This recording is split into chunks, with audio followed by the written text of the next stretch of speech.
So, Fishman, what are you doing at this moment? He'd probably find himself back on the Polaris. Would Rue perhaps be on the Polaris? Yeah, Rue would probably actually be looking like they're sort of about to leave, I guess. They've got like a little basket and they're sort of chatting to Ham up on deck. And then Rue sees probably Fishman like as he's arriving or something like that. Oh, Mr. Fishman, I was hoping to find you. What a good coincidence. Finding me, Rue? Yes, you specifically, Mr. Fishman. And their eyes sort of flashed a bit of a brighter white. I was wondering, since we left in a hurry last time, you were going to show Master Nerys and myself what your favourite place was. Does the offer still stand? Rook inclines his head to the side in sort of a manner that, especially Fishman, because he has a bit of an affinity with animals, is distinctly bird-like. The offer always stands. It's not like a private place or anything. It is quite the trek, however. When you're ready, follow me. And Rook crouches down very low and seems to pat Ham. You may have to stay here for now, but do not worry. I will bring you a souvenir upon my return. Make sure you behave yourself. The crew can keep him company. Yes, Ham is very well behaved. I will see you soon, Ham. I am going to learn more about Mr. Fishman. And then Rook hooks the little basket back over their shoulder and then turns and nods. We shall go now then, if that is your convenience. Absolutely. Fishman would probably direct Rue into like the Docklands area through what I believe were like markets last time we were there. But we eventually would have begun leaving that area, continuing along the shoreline. Not too far away that it's rural, but still far enough away that the hustle and bustle is in the distance, almost unnoticeable. Fishman would have taken you up to a tall bank with a single tree that overlooks a cape in the shore. And once he got there, sat down at the tree and took out his book. It's not hard to see, depending on the weather. What would you say the weather is like? Reasonably clear. It shouldn't be hard to see then that in that cape there's a very distinguishable landmark. Namely 2 large stones. And if you look close enough, it looks like there's some kind of like cavity or something in the middle of them. But it looks like, whilst they are natural, there seems to be like wreaths of flowers and such put around it. Almost shrine-like. But yeah, and Fishman will probably sit down and gesture for Rue to sit down as well. Rue's probably been quite quiet, unless Fishman's been trying to chat to them. For no particular reason, they just seem to not need to bother to chat all the time. And they sit down, so they crouch really low, and then can fix their legs in like a way that they like sitting. This is a very nice place. I like the tranquility here. It is calm and usually quite secluded. It's beautiful. A place to think. He'll probably gesture back to his book at the moment. This place does have significance for me. This would probably be my most visited place that I can remember. I simply feel drawn to it. And it's quite hard to describe, but I have written down some things that I've just passed the time, some scribbles, if you would like me to read them. Perhaps that would share some deeper meaning. It's quite surreal. And then, yeah, Fishman will probably go through his book and like flip between the pages, trying to find certain entries. This place brings me a cold warmth, an empty embrace, and a reserved immediacy. Like I said, these things I just scribble. It's more of a feeling than any logic behind it. Their feelings, though, those are incredibly important. I mean, I have a few more, if you don't mind. Please continue. You have a very pleasant reading voice. This one's more in kind of like a poetic form, I guess you could say. And I will just say, this place, if you look in the distance, do you see those rocks? Yes. Have you heard of the eyes of 𝗖𝗔𝗦𝗧? I have not heard of this. Please elaborate. 𝗖𝗔𝗦𝗧 is the Great Mother. They looked after these isles many a time ago. So that is a place of worship? Not officially, that I would say. but it has a name, and with that name comes meaning. Fishman will go back to his book, and after a time just start reciting what's in there. Caring and divine, mother's blessing overseas. A moment's respite. It is a place of beauty shrouded by the ferocity of the sea. An idol of something unmoving, smothered by the ocean's unstoppable fury. Rue just looks at Fishman, then looks out towards the little structure, looks back at him again, with excitement. He'll probably slightly aggressively flip through the pages because he swears he wrote something else, but he just can't find it. And he'll go, I also remember writing this one. The fierce wind will stop. The stormy waves would also halt. But will those innocent eyes hidden in the sea never stop to watch?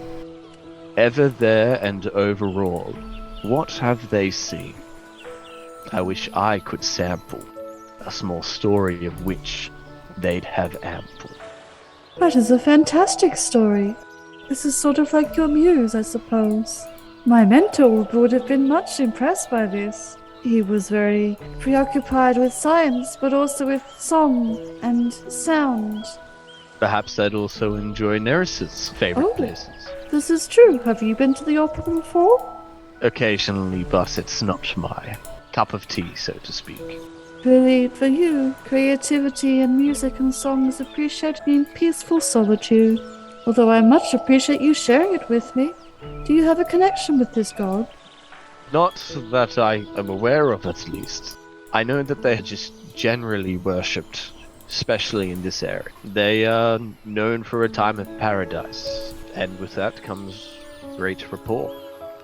It is a nice thing to think of and take solace in.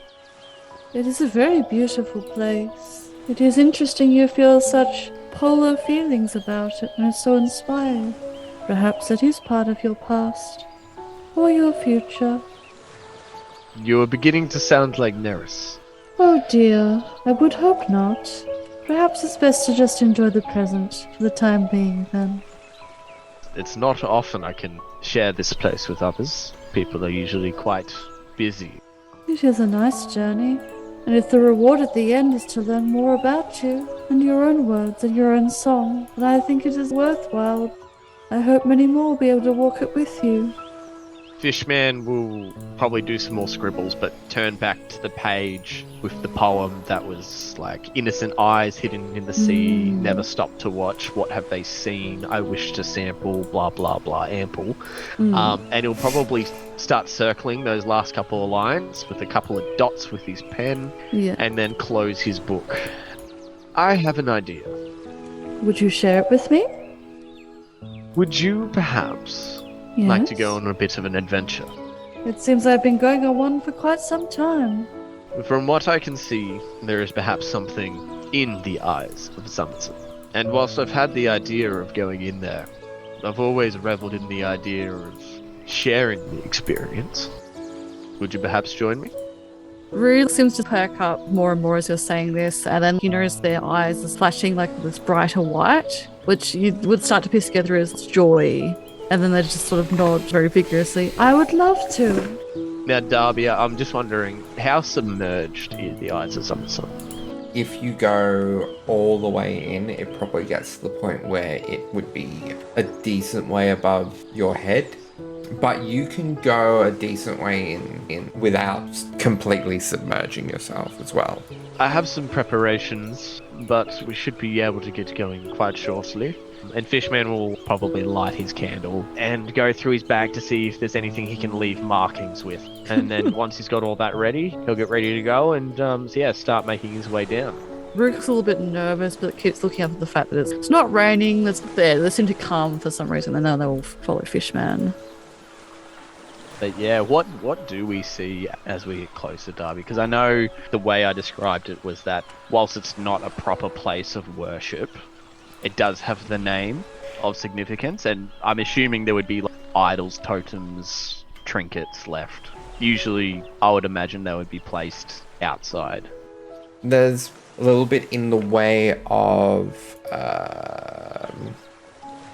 some older carvings that have been mostly washed away through erosion, almost polished.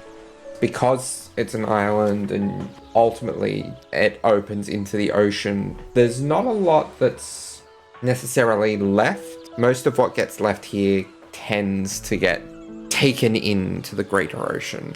But that's also kind of the point with a lot of the offerings here, given that 𝗖𝗔𝗦𝗧 is seen to have domain over the oceans. And so you place any offerings to her into the oceans, where they will go who knows where. This is a beautiful spot. Rue's like head's probably just bobbing over the water. Do you feel any different here, closer to them?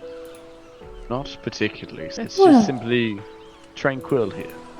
And then Rue seems to reach for something and then pulls out, very wet now, a couple of different sprigs of some plants or something.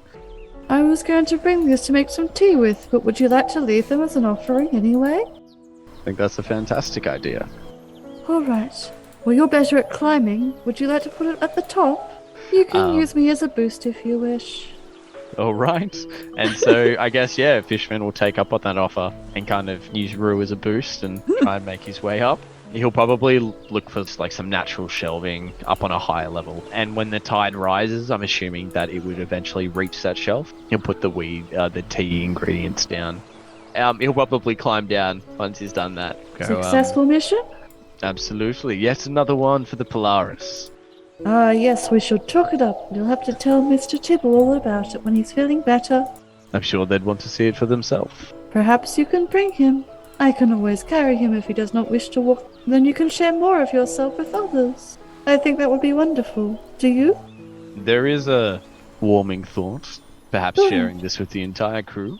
But I know we cannot all leave the ship at once, and I know that Of course. everyone is quite busy. I wouldn't burden them with something like this. I must ask, have you spoken with Mr. Nerys lately? I'm afraid I have not had the chance, and I am worried, I suppose. He has a very delicate disposition.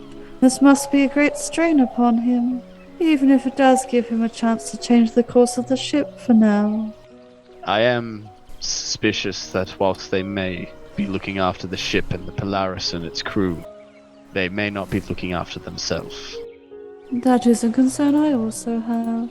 But also, I haven't had the opportunity to speak with Nerys. He seems to be everywhere at once, but never where I need him to be when I wish to speak with him.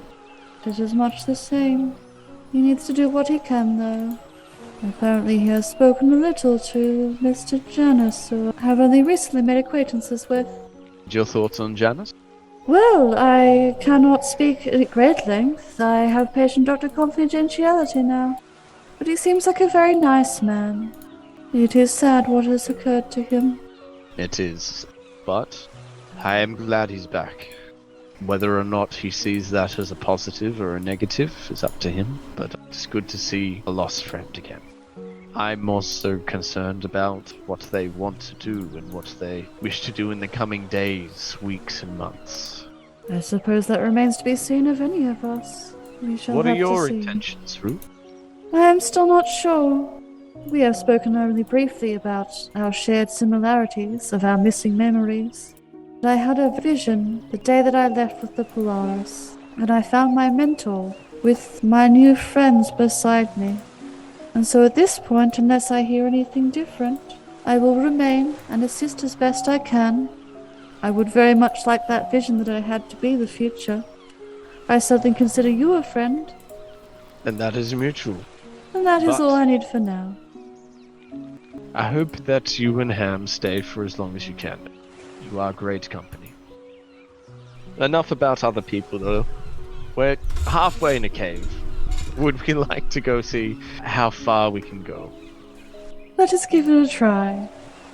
And I guess with that, Fishman will probably use his candle to go looking around, see if he can find anything interesting. Rue will kind of do the same for fossicking. Unless there is something at the end of the tunnel. We'll probably just leave it there. We get murdered. It's Yeah. a monster, we die too. Loren is Yeah. actually there. Loren's there, we die. Well, hello there. Wow, Surprise that fish combat. sounded just like the ram. So, Nerys, you are on the Polaris at this point in time, and what are you doing? So very early in the morning, as the sun is coming up, Nerys has spent the last couple of hours going over his notes, trying to do everything he possibly can to not fall asleep again, because that was not a good experience, so he'd not like to do that again. So when he thinks it's about a good time, when he can start to hear motion on the deck, he's going to leave his quarters, do a bit of a check-up on the ship, and so Nerys goes about his business, but he is very specifically looking for Janice. Right, so normally Janice would be already up instructing the deck crew. You'd be hearing like the little whistle that he used to have, would be just like making instructions. You don't hear that, but as Nerys is making his rounds around the ship, he noticed the shirt Janice was wearing yesterday. It's just sort of hanging over the railing of the ship. And then I suppose Nerys would investigate further. Absolutely. And then if he looks further over the railing, his eyes might pick up there's sort of like a dark, large shape stirring up under the water, causing noticeable movement. If you look a couple of moments longer, a dark fin reaches the surface before like a large, broad snout, and then a flash of wicked rows of teeth and small eyes looking up towards you. Not dark like a regular shark, but golden, sort of glowing with the white pupils, just like Janice has in his humanoid shape, which belies that this is not a regular shark. This is Janice in his full non-hybrid shark form. Janice as a shark is similar to a great white, which is one of the largest sharks in the world. Very broad and like flashes of scars and stuff like that, but it's just this big sharky snout just peeps up. And then after a moment, there's a big splash of water and it rolls over, so you can see like the white underbelly. Rolls over and then flips back up to look back up at you again. Right, okay. Excellent. Bolson. The crew around you don't really seem to be paying much notice, and then he dips down and disappears, and then there's a big surge of water and there's a huge splash of sort of this tremendous shape arcs up out of the waves, much, much higher than a regular king of the seas. And it's this movement and the shining of the morning sun, I guess, that might blind Nerys temporarily from a dark stretch of storm grey wings of shifting skin and water. And almost out of nowhere, Flourish is suddenly there, throwing this big tarp blanket over the now bipedal form of Janice back in his humanoid form, which covers all the necessary bits, I suppose. Oh, I will of course note, of course he is wearing the necklace. It looks like it's been kind of extended a little bit with like some leather to fit around the shark head, but like yeah, he's still wearing that. And he's just sopping wet, heavily tattooed as well. Quartermaster. Nerys, who I'm assuming now is at least mildly damp. Yes, absolutely. Is just sort of there, kind of taken aback. Good morning. Oh, goes to like press the edge of the tarp to Nerys and then thinks better of it. It's like, I'll get a towel, Captain. Perfect, thank you, Florette. Wonderful morning, isn't it? Nerys looks up. Are there any hint of storm clouds? No. It is indeed. My apologies, I'll be ready in a moment. It's been a long time since I've gone for a swim. Oh, of course. You have a newfound freedom. You must enjoy it. So just like looks around and just awkwardly starts putting on like this shirt. Yes, no, I appreciate that again. It's wonderful to be at peace in the sea once again. The return to the primordial mother and cradle of all things, after all. My apologies for sharing some of the dampness with you, though. It is fine. It is part of the charm of being on board a seaborne vessel. Of course, you're very right. Probably by this point, Florette probably runs back with a towel. He just like scrubs his head, shakes off some more water, and then just like pulls his shirt back on, probably shaking more water onto Nerys. By accident, of course. Well, I'm not interrupting you, am I? No, of course not. How can I be of assistance, Captain? I was wondering if we could have a discussion, a follow-up on your report of the Sinseekers. Oh, of course. And his demeanor does that like careful schooling, which is difficult to do, as probably Florette then runs back again with like his pants. He's like, I will be but a moment. And then he just sort of just shucks back onto his pants and like, okay, absolutely. Where would you like me to give the report? Right here? Perhaps my office, if you would not mind. Ah, yes, of course. Lead the way, Captain. Nerys will give a cursory smile, albeit a damped one, before he marches his way back. And just before he steps foot in his study, he does stop and just kind of take a little bit of time to just kind of like brush some of the water off his arm and in his chest. And in doing so, he's using like a shaped water to kind of almost statically remove some of that water off him with every stroke, as he's trying to dry himself with a fairly simple piece of magic. I could do that sometimes. You're very talented. Well, you know, it is part of the charm of being a wizard. You get to use magic. And then we'll Impressive. open the door to his study, walk in, and take a seat. Excellent. And so Janus is again attempting to be very professional, but he does, as he's striding, he sort of looks over and then notices like the little cage that Toad lives in. He's like, "Oh, good morning, Mr. Toad, looking moist as ever. Glad to see you're still doing well." Janus just grins as Toad makes the little croak. And Nerys will just stay seated at his desk. Janus is nonplussed. Does not interact with that conversation whatsoever. Janus is very nonplussed, and my soul was naked about like 5 minutes ago. Folds his arms and then snaps to attention. So, the Sin Seekers. I can tell you what I know, I suppose. I again apologize, there is not a great deal. They are who you know them to be, or at least I know as much as you might, I suppose. They do keep me in the dark quite a bit. So, and it's almost like he's just mentally checking stuff, which is a lot more in line with like whenever Janus has been giving reports or like has been checking over like when sun has been rising or setting and like needs to be fixed. So, there's the leader, 𝗖𝗔𝗦𝗧, extremely persuasive and able to change his appearance, or at least he was able to in the past, as you know. He walked under another name before. On my previous travels on other ships, sort of very charismatic, good at collecting people. And then there's 𝗖𝗔𝗦𝗧, the big guy with the chains. He and I fought many a time while I was with them. I think it amused them to ask me to do so. I won't embarrass myself by telling you how many times I lost. 𝗖𝗔𝗦𝗧 is the big red fellow, long claws and froggy features. Didn't get too close to them. Probably best not to, honestly, though. I didn't get a very good, as some of the deck crew say, vibe. 𝗔𝗦𝗧 is the name of the wizard. I don't know much about him either, but he is good at making things happen in ways you first thought didn't. A little bit like you, Quartermaster. Sorry, Captain. I'm not sure how. I would do things or think I'd won and then have not done it.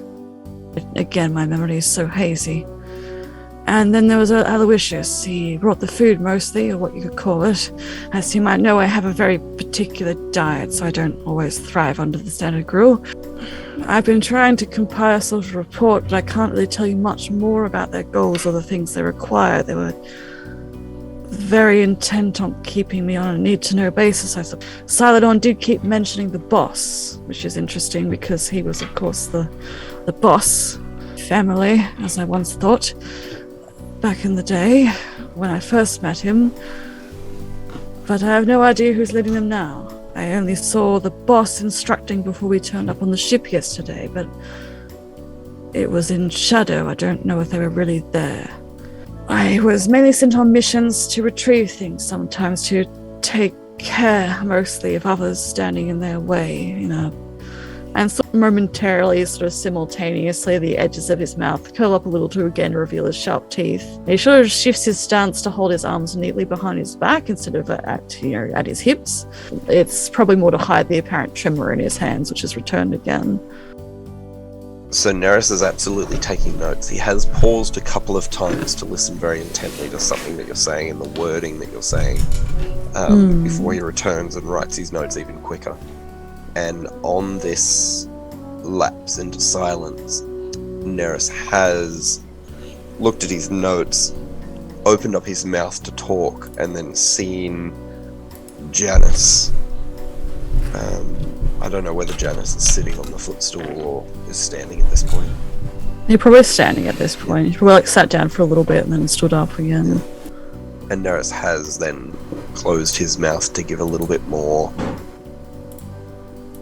time to let Janice sort of recollect his thoughts a little bit. Yeah. And then after a period of time, he opens his mouth. Are you comfortable if I ask you some questions? Fire away, Captain. What sort of items was your team collecting during these missions, do you remember? Well, one has made me wonder of late. If you don't mind me bringing it up, I've been thinking again about the dream you mentioned. I appreciate you sharing it, of course. I don't know if it means anything, but you mentioned it was like an hourglass running out, right? It was? An hourglass of sand?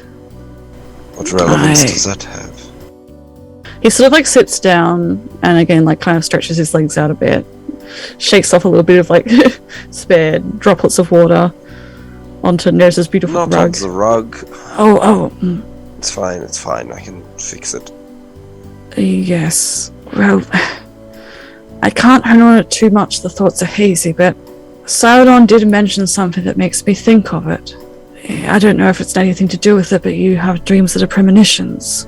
And you were concerned, and I've been thinking about that, and well, they kept mentioning something called the Ancient Sands.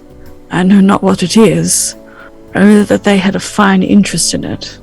I don't know if it has anything to do with your dream, but even without memory or being told much, it's easy to know that they have great plans for the world and strength to do with it. And there was another thing, which I guess leads me to it. A few days ago, before I came back, I was deployed to assist digging on an island. Not sure the place, not one I visited before. I followed the Seeker's instructions, 𝗖𝗔𝗦𝗧's. We dug up something. I remember seeing something like it once as a child. It's called an orrery, I think. It's one of those planetary toys, you know, the sort, those devices.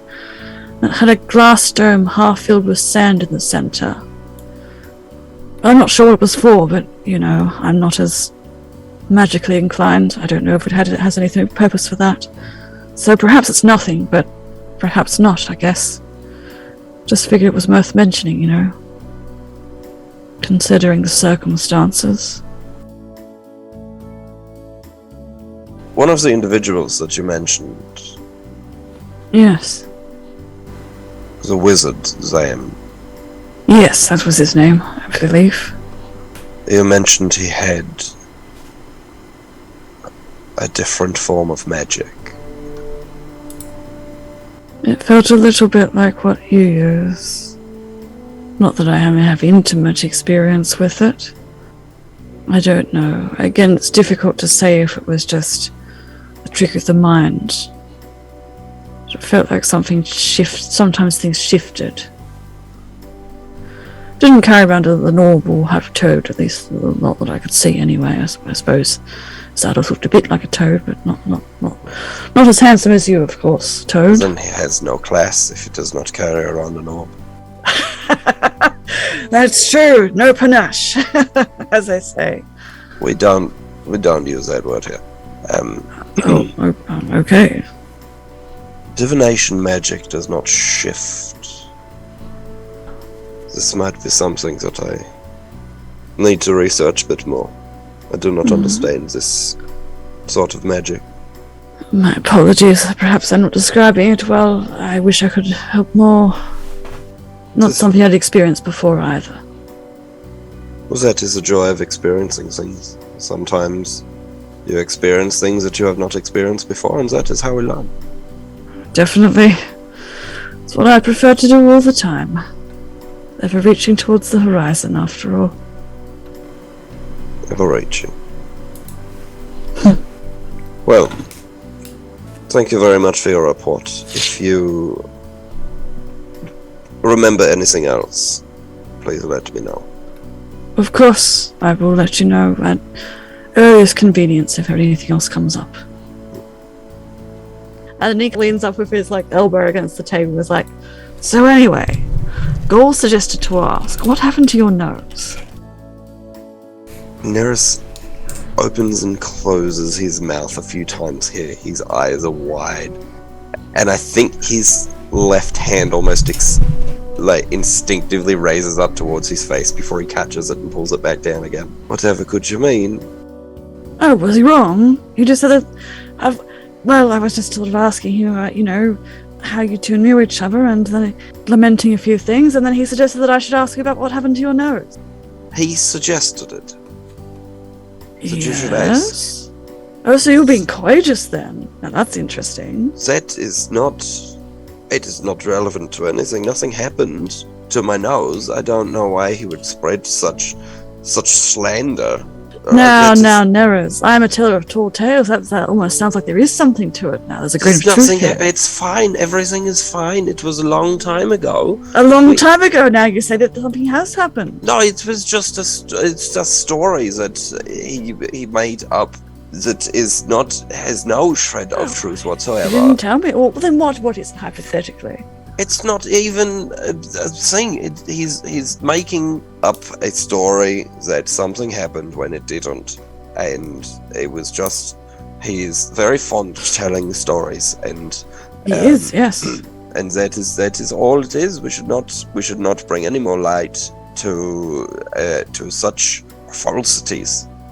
Oh, we shouldn't bring any more lights to such falsities. Yes, you're right. I should definitely go and ask him about these lies then. You don't need to ask him. It's fine. It is Well, better. then you should save me the trouble. Forget. No, it's fine. It's nothing. As it's bickering this, he's leaning closer and closer and closer. The big shark grin. Nerys is getting tenser and tenser. His eyes are wide and his head's kind of jerking a little bit.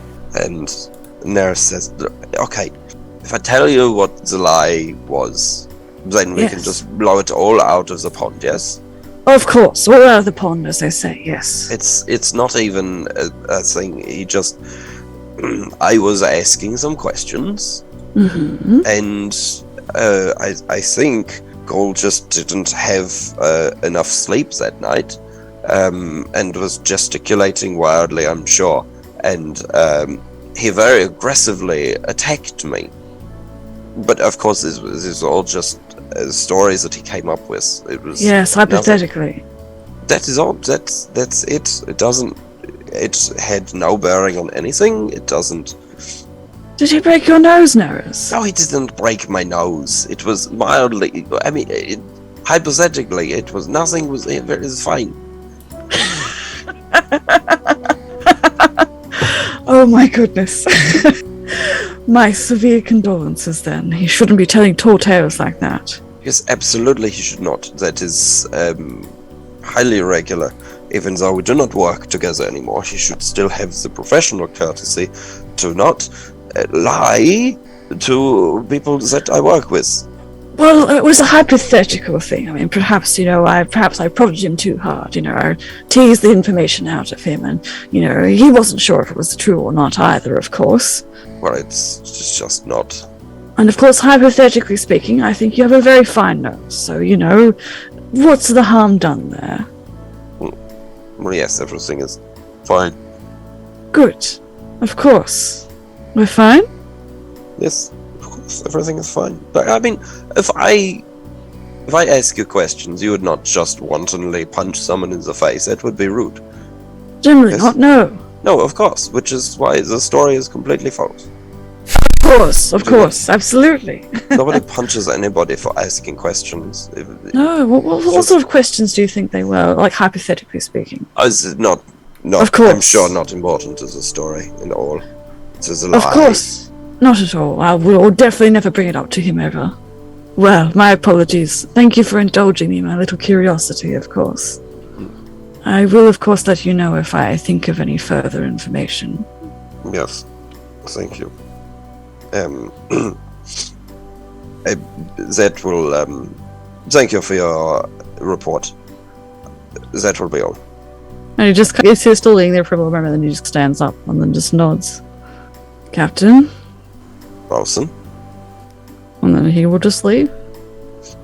As soon as the door closes, Nerys gets up and looks at his reflection in that glass cover that's preventing books from coming out from his bookshelf, and just like looks at his nose and adjusts the bridge a little bit and tries to see if there's any sort of break or anything. So, Cara, where do we find you? So, Cara is in Rue's quarters. I believe she would be sitting with Rue at the moment. She most likely is showing Rue a few signs. And I think the way that she's trying to teach Rue is almost with little rhyming games and sort of encouraging Rue to sign it along as they're talking. And I think it's a bit of a fun and lighter moment than what Rue has seen of Cara. While Cara has been under Rue's care, for lack of a better term, but more spending time with Rue between shutting herself away in the kitchens. A lot of the time it's more somber. After a moment, she kind of looks down and then looks back up at you again, Rue, and she just signs a very simple phrase, something that I think you'd be able to identify of it's time. Rook nods. I see. And then Rook moves his hand and like points towards Cara, and then moves the same hand and like sticks his like long spindly thumb out and rotates it a bit and signs, "Are you okay with this?" She reaches out and she takes one of Rue's hands and gives it a gentle squeeze. And she signs something. You catch the word friend, fear, and you catch the word love. She will then grab her pen and scratch down on her notebook. Thank you for being such a good friend, Rue. I can't live in fear of what I will find. I love him and he needs me. I shall accompany you along the way. She signs thank you again and takes your hand and starts towards the captain's quarters. I will also note, since she has been staying with Rue, and by extension Ham, Cara has been sneaking any kitchen scraps back to Rue's room for Ham, as a safe alternate to Ham getting into Alton. Ham would love this, because I believe even though we've only been here a day or so, like Ham would just be like so restless not being allowed to wander around as much. But yeah, Rue will lead Cara to Tibble's quarters. Okay. They're very silent. They seem to be like contemplating something, but like having a look around, and then we stand out the front of there for a little while. There's probably a lot of movement going around on board of the ship as well. As we get to the door of Tibble's and also Cara's own quarters, Cara stops for a moment and she reaches up a paw to knock, and you see this moment of hesitation that washes over her, and after a moment she brushes it away and she knocks softly on the door to the captain's quarters. You hear thuds of like sounds like things are being moved, and also you probably would have noticed that there's no light behind the doors, it's just completely dark. And then you hear Alton clatter, "Oh yes, come in." After a moment he'll go to open the door. So when the door opens, she looks up at Alton and she just gives him a nod, and then she signs to him, "I'm here to see Tibble." He's just putting his like shades back on, squints at the sign, and then looks a little confused. "I see Nerys didn't tell you." "Good on him. It's nothing bad. Tibble is fine. Nerys has just moved him off the boat." Cara kind of freezes for a moment, and then her face sort of shifts into a frown, and Rue, you feel as her paw lets go of your hand. And Alton, Cara does something that she never really does in the kitchens when you're working together, where if she needs to get past you, she'll lightly tap you and wait for you to move, but she shoves past you. You see her as she shifts into the room, and she stands near the bed. You would see Cara tense, and she's just staring at this empty bed, and she is frozen. She stands there for a good half a minute, and she's just staring at this bed, eyes wide. Alton steps back to give her some space. Sorry about this. I know it's difficult. It took a lot of effort to come to see him. Fortunately, there wasn't much communication, but we can visit him at the hospital, and I will look into making sure that it is a good establishment. As you're speaking, the more you tell her, the more she starts to finally move and shake. She kind of slumps down to the ground, and both of you actually being medical professionals, I think that you can both see an element of shock as well as the early signs of an oncoming panic attack. Alton will crouch down beside her and be like, oh boy, yeah, it's a rough one. All right, Cara, deep breaths, nice and slow. He's safe. And there's this hurried rush of loose words. I think the gist of it you get is that it can't be happening. This can't be. He needs to be here. He needs to be here. I can't go. I can't. Just very fast and very messy. And you can tell like her hands are shaking, and she is doing it to try and communicate with you, but she can't slow herself down, and she can't get herself to that point where she is usefully communicating to you. Shit, listen, I never remember the numbers. All right, Cara, so I want you to focus on breathing slowly, and can you feel the ground beneath your feet? I want you to really focus on the different sensations that you can feel in this room, all right? She's trying, but she's almost vibrating with this anxiety. And now the different things that you can hear, that you can smell. I want you to get back into your body for a bit. As you go through each of the steps with her, and as Rue watches on, it takes maybe about 5-10 minutes for her to stop shaking. She finally comes back to herself, exhausted and worn, and there's tears down her face, these frustrated tears.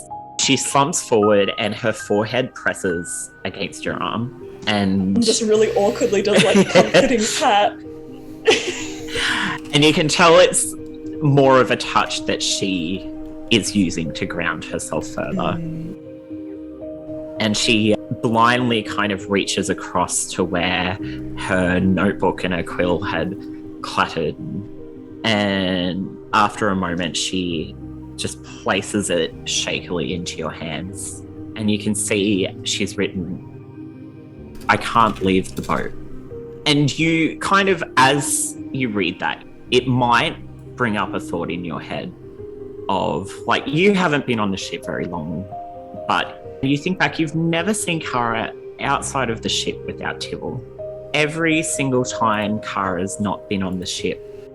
As you continue reading, I don't know why, I don't know how, but when I leave, if I'm not with him, the world crushes around me. And if I am with him, it's still hard. Shit, yeah, that is a tough one. She shifts away and looks up at you, and she signs to you, I can't see him.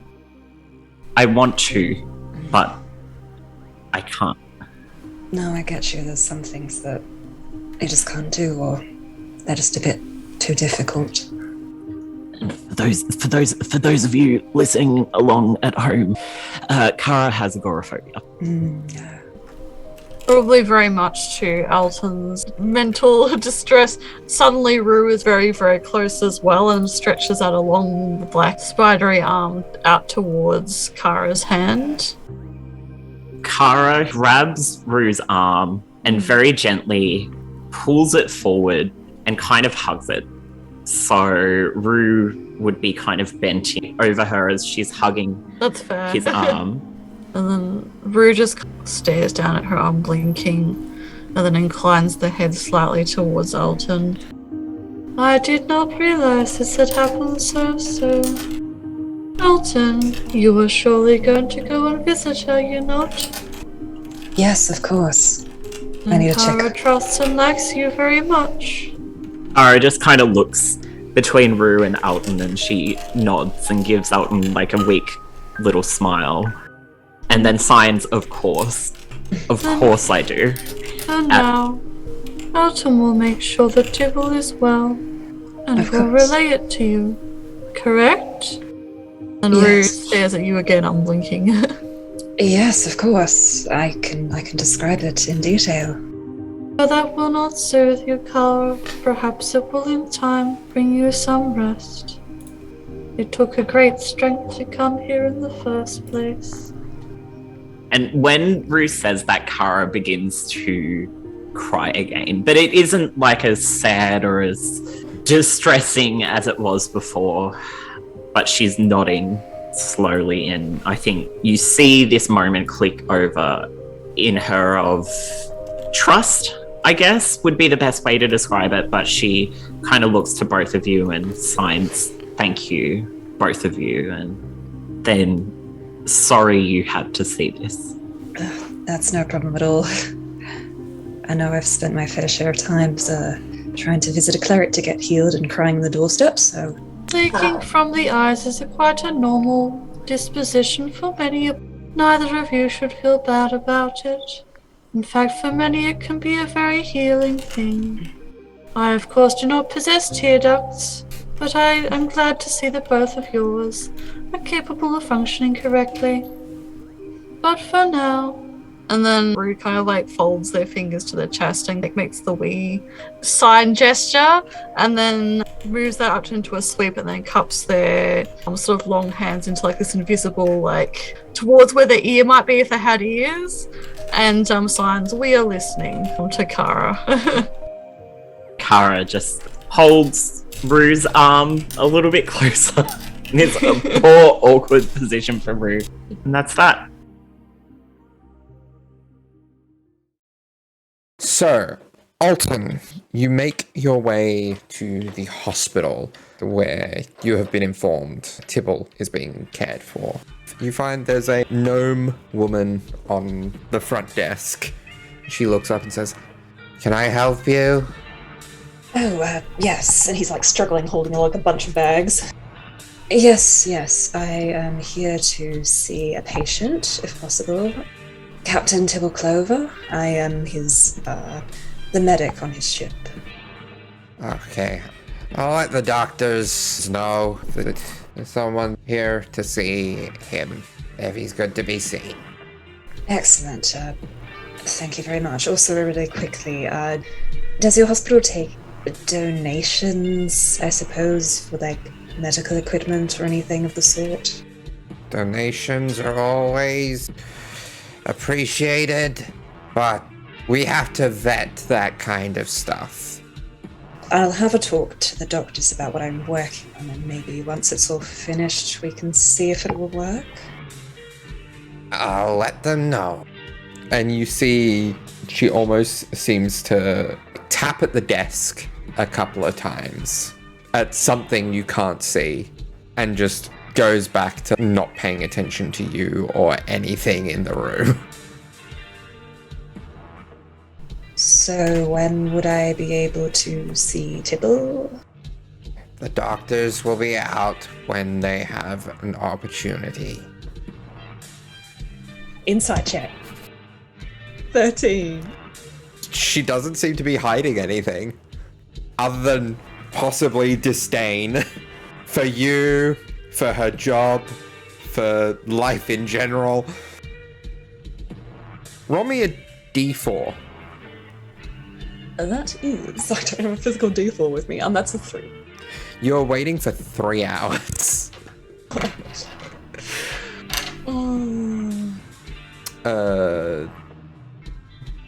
Doctor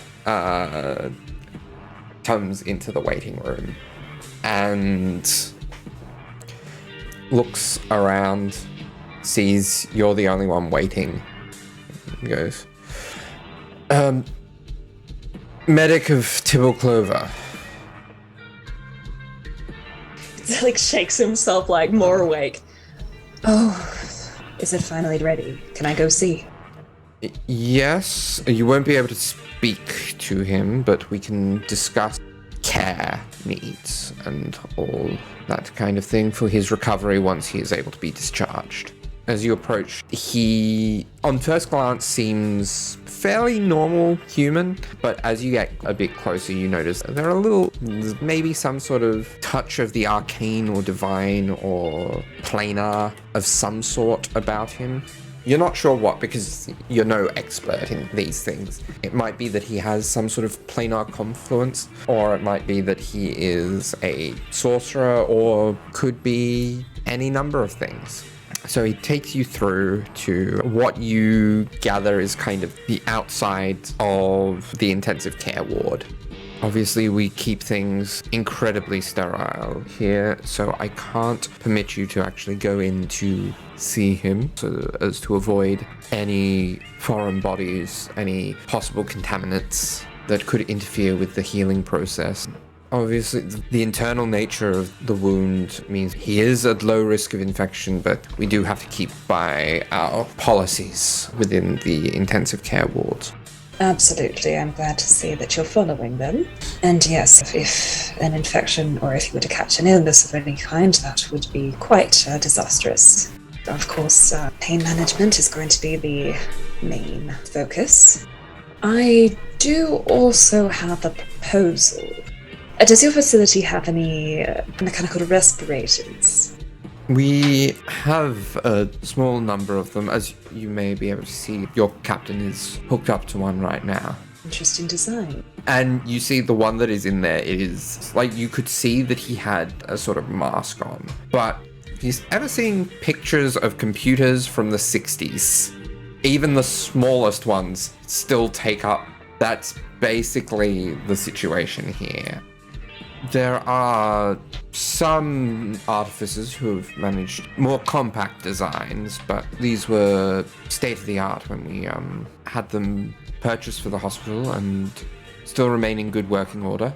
No, I see. No, I think I were an earlier model of that. I was working on a project. I was wondering, I may be trying to make a respirator that is more portable. If I complete this, well, I could have it aboard the ship for if Tibble has need of it in the future, or if anyone else does. Or I could donate it to you folks. Certainly sounds an interesting proposition. Of course, the latest best practice is the combined method, using both to supplement the shortfalls of each. Absolutely. It's good to meet you, by the way, actually. What was your name? Dr. Cav. Dr. Cav, I'm Alton Bainman. It's a pleasure to meet you. I'm glad to hear that my boss is under the care of, I don't know, someone who seems to know a bit about their profession. Where did you train? I have trained in many clinics over my lifetime. Any formal training or primarily battlefield paramedicine? I do specialize in paramedicine, wound care. I also have quite an interest in management of chronic illnesses. I've done quite a range of medical practice over my lifespan. But yes, mostly apprenticeships is where I've gone, although I have done a little bit of solar work, solar research. Well, you seem to be reasonably knowledgeable on the practical side. I could only recommend and encourage you to seek formal education and qualification when and if you have the opportunity. Yes, I will consider it, since it seems so necessary. No, thank you for this conversation. I will... Do you mind if I assist the captain from a distance? Of course. What do you need to know?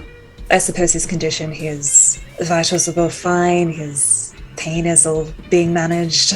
He is being kept in a state of sleep, so no sensation of pain. Prognosis is good.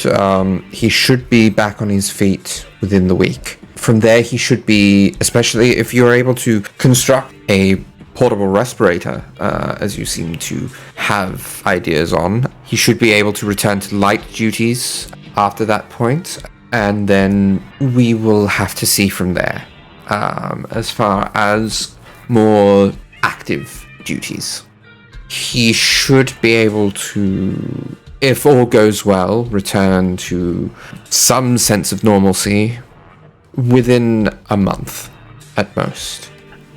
Thank you. It was very good to talk to you. I will take my leave. Thank you for this meeting. I'll be in touch, Dr. Kiev. Well, thank you for stopping by and taking such a keen interest in your captain's health. Of course, that's my job. I will say, I guess that as he like looks at Tibble for a moment, then tends to leave, maybe like going around like some of the staff members who are like rushing around the facility, and maybe he'll get like a waft of some kind of like disinfectant, like I don't know, he just like smells like the smells of like the hospital and all this medical things going on, and for a moment he just gets this like wave of nausea and just gets very tense. And then he will just swiftly leave. Nerys, you find yourself heading at the apparent behest of the heads of the Hydra towards Eldrin's home in the gem fields of Ancathair, which is, of course, the wealthy district of the city. He is not all that difficult to find. There aren't too many structures here with a mage tower built into the structure. You approach the house. A couple of things just going up to the door itself. So Nerys, he's got his little satchel with him, but he's not entirely sure why he's being summoned here. So to cover himself for everything, he's got all the different books that he normally carries with him, as well as a couple of notes on different types of magic. Just in case we're not talking about that, he's also got just like a couple of little pouches that he just absent-mindedly threw in there and forgot to take out, just of like little samples of tea that he's just had with him that just like, maybe just, I don't know if we're just having tea, that's wild, right? And he's just sort of carrying that along with him as well. Also, on the way there, he's just going to have a quick look around the surroundings to see if he recognizes anything similar to what he has seen in a dream of this place. No. This is not at all familiar. Fair enough. So, when you knock, a comically sized, almost cartoonish mouth appears on the door. Greetings. Who goes there? Nerys is taken aback for the briefest of seconds. Nerys Solalanti, interim captain of the Polaris. I was summoned here. There is a moment before the mouth says, "You may enter," before the door opens inwards, as if beckoning you in. Nerys will enter. Alright. You see a decadently appointed home. It has a few magical-looking trinkets, but other than that, most of it is odd bits and pieces of lavish decorations. One thing that almost seems a little out of place is a model ship that you're not sure, but there's something that doesn't quite seem right about it, based on your experiences on such vessels. Can we investigate this ship? Roll me an investigation check. Simple as that. 14. Yeah, it's hard to tell. It feels like something's missing. There's something in the back of your head nagging you. It should be very obvious what's missing here, but you cannot place it. Odd. We continue into the house then, I guess. On the landing, you notice a figure that you immediately recognize as Alton. Ah, Nerys, how good of you to finally find the time to join me. Your adventures have kept you well, I trust? As well as the mercenary life can. Of course, of course. So, have you encountered much more animancy on your journeys? Unfortunately, I have not encountered much in that regard as of yet. However, I am planning on attempting to gather a lot more research in the coming weeks or months. Pity. I take it you've come to compare notes. That was my intention, yes. However, Unfortunately, I do not have very many notes to compare.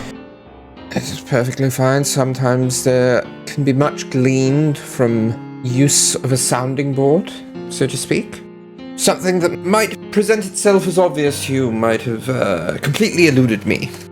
It is through the sharing of research that we truly further the arcane arts. Of course, absolutely. It is good to see someone else with the right mentality. Yes, there are some that I have encountered in my time with the augury who are very cagey about anything that they discover. And I feel it's much to the detriment of the greater potential of the arcane. Alas, I have not had many encounters with the augury. My adventures have taken me elsewhere. However, I'm sure despite their reluctance, I'm sure they have knowledge to share. It's getting them to agree to share it that might be the difficult part. However, I'm not so tight-lipped. Would you care to follow me through to my study? Of course. And he leads you through to a library of sorts, with a workbench and writing desk side by side, almost in an L shape at one corner of the room. The workbench and writing desk are probably the one section of the room where things look to be at all out of place, as if seeing actual work. Everything else is quite neat and kept in its place. There is one point in the entire library that is slightly uneven, which is where there is a gap in one of the shelves from where there is a book that has been taken out. And that book currently lies upon the writing desk, alongside a smaller, more portable notebook that you recognize from rescuing 𝗖𝗔𝗦𝗧 back when you first met him. And he picks said notebook up and hands it to you with a particular page open. Have a flick through this from there onwards, will you? Nerys will do so, pretending this is the first time he has done this. You do notice that while there's some of it that is from your last time reading it, there is a lot of it that is new. Further understandings gleaned from the experience written out formally after the fact. Roll me an Arcana check to see how well you synthesize the information. I was so close to a 20. Dirty 20, actually. Okay. So, there's some discussion on the strangeness of animancy. And while it appears to have traits that almost seamlessly blend the three different approaches to magic. So the three approaches to magic are basic principle that you are aware of. They are arcane, divine, primal. Most casters have a focus in one, those some kind of cross-pollinate their research, so to speak, to draw from other fields of research. But animancy, it seems, at least based on what you're reading, seems to have a weird way of blending all three practices in a more even way than is typical. It is hard to embrace and to apply true animancy without knowledge and technique of all three branches of magic. How interesting. There is great potential here. There is. So what conclusions can you draw from my hypotheses, theories, and speculations? The first thing that strikes me is this blend between the three approaches of magic. One can spend their entire life devoted to the divine and have great knowledge of solely the divine. However, for one to study animancy, one could learn everything. That is one possibility. As valid a hypothesis as any of mine.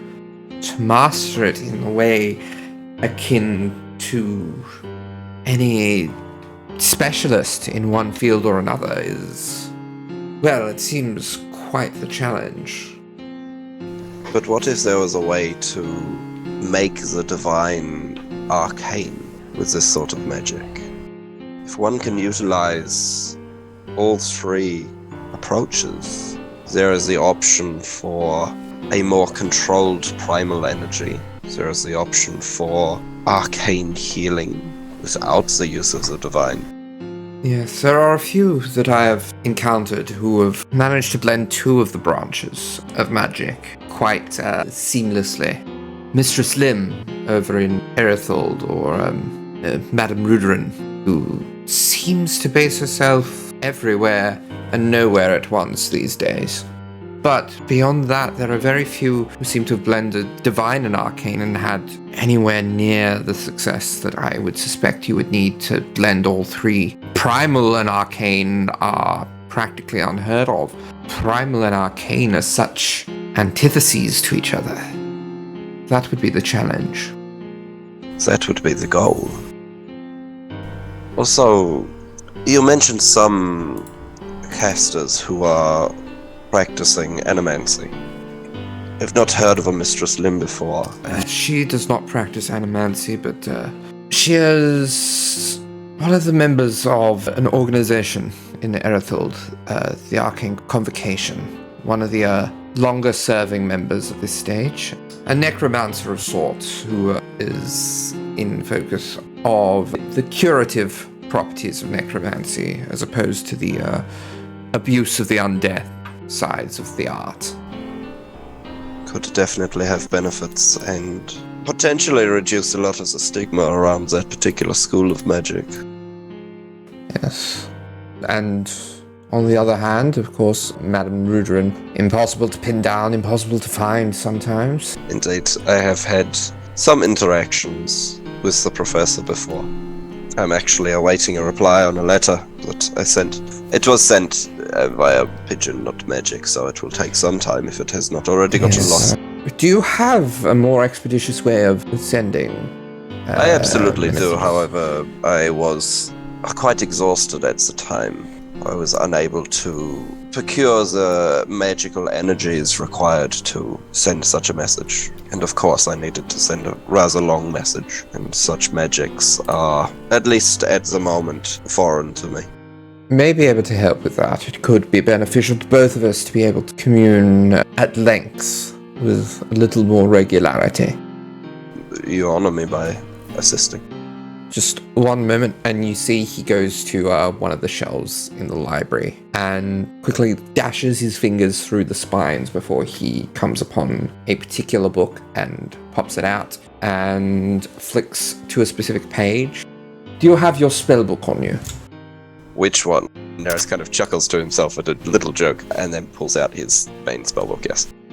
Feel free to take the time you need, and he places this book on the writing desk. I have some ink there. Feel free to use it to transcribe the spell. It is a fairly simple enchantment, though it does take a bit of energy. And if you find yourself able to take the time, as you continue discussing theories, you can take the time to transcribe at no cost, because Aldrin is providing the inks, Golda's Speedy Courier into your spellbook. Perfect. We will do so. And yeah, so you transcribe and you discuss theories, and that, I think, is where we're gonna leave that scene. Magic.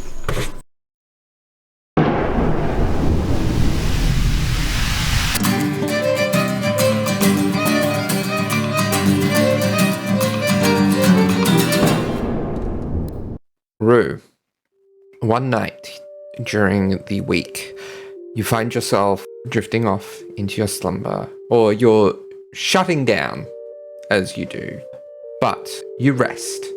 And as occasionally happens, this night you find your mind occupied by a strange vision. You see swirling landscapes and starscapes and magicscapes that don't seem to be particularly well defined as anything. Occasionally you feel like you may have spotted something that might resemble something, but By the time you can focus in on it, it has whisked away into nothingness again, into an abstract, ephemeral vortex. And beneath it, there is this thrumming sound.